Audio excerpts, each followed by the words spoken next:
என்னோட பயணத்தை தொடங்கணும்னு ஒரு முடிவோட தான் இருந்தேன். அதுக்கு சரியான இடம் இதுதான் எனக்கு தோணுச்சு.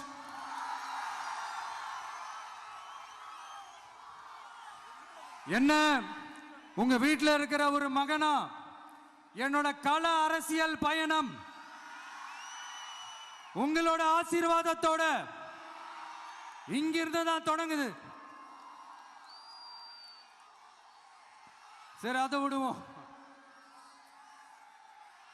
நம்மளுடைய முதல் மாநில மாநாட்டில் நம்ம கட்சியினுடைய கொள்கையை பற்றிலாம் தான் எடுத்து சொன்னேன். அதுல ஒண்ணுதான் இயற்கை வள பாதுகாப்பு.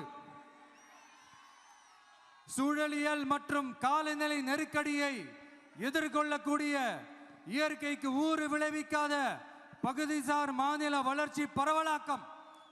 இதான் நாம் அறிவிச்ச அந்த கொள்கை.